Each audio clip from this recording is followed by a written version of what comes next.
వెళ్ళొచ్చు, తప్పకుండా మేలు జరుగుతుంది. జయోస్తు. ఓకే గురుగారు, వీళ్ళకి క్రీడా రంగంలో ఎలాంటి ఫలితాలు ఉంటాయంటారు మీనరాశి వారికి?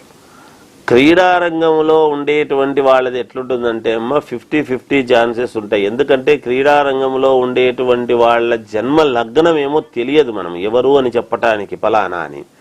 వీళ్ళు ఏముంటుందంటే కొడితే ఒకసారిగా మంచి ఉన్నతమైనటువంటి స్థితికి వెళతారు, లేదా ఉన్నట్టుండి లేని సమస్యలు నెత్తికి తెచ్చుకునేటువంటి విధానం ఉంటుంది క్రీడారంగంలో ఉండేటువంటి వాళ్ళు. ఎందుకంటే మనము లగ్నము తెలిస్తే పలానా లగ్నములో పుట్టినారు కాబట్టి మిగతా గ్రహస్థితులన్నీ పలానా చోట ఉంటాయి కాబట్టి ఈ గ్రహస్థితుల యొక్క ఆనుకూల్యతను బట్టి వీళ్లకు యోగం ఉంటుంది అని చెప్పవచ్చును.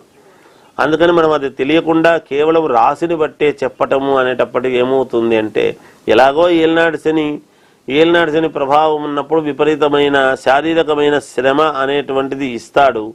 అది ఇచ్చినప్పుడు కొంచెం ఇబ్బంది అవుతుంది కదా, అందుకు ఇబ్బంది. ఇప్పుడు ఈ 12 రాశులలో ఏ రాశికి మంచిగా అనుకూలంగా ఉంది అండి ఈ సంవత్సరం?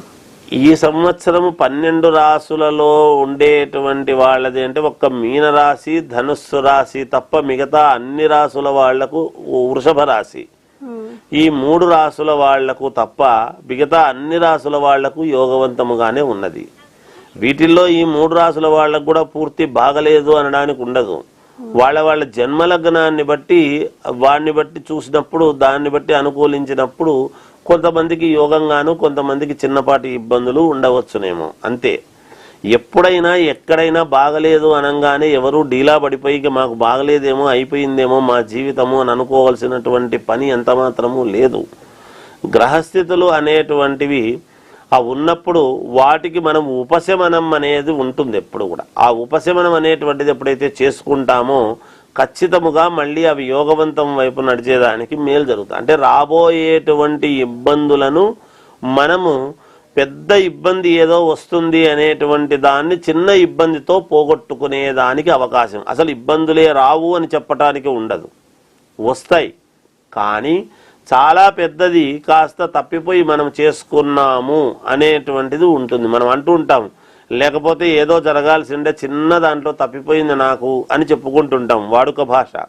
అలాగే జాతకాలలో కూడా పెద్దగా వచ్చేటువంటి ఇబ్బందులను కాస్త ఉపశమనం చేసుకొని తగ్గించుకొని తక్కువ ఉపశమనంతో మనం బయటపడేదానికి మేలు జరుగుతుంది గాక, తక్కువ ఇబ్బందితో అది ఉంటుంది. కానీ అసలు ఇబ్బందులే రావు, ఇబ్బందులే జరగకుండా చేస్తాము అనడానికి ఉండదు. ఎప్పుడు కూడా ఏ పూజలోనైనా తక్కువగా జరిగి మేలు జరిగేది, దాని ప్రభావం తగ్గించవచ్చును ఎప్పుడైనా కూడా చేస్తే. అందుకు గురుగారు, ఇప్పుడు ఈ సంవత్సరంలో పెళ్లి ముహూర్తాలు ఏ నెలలో మంచి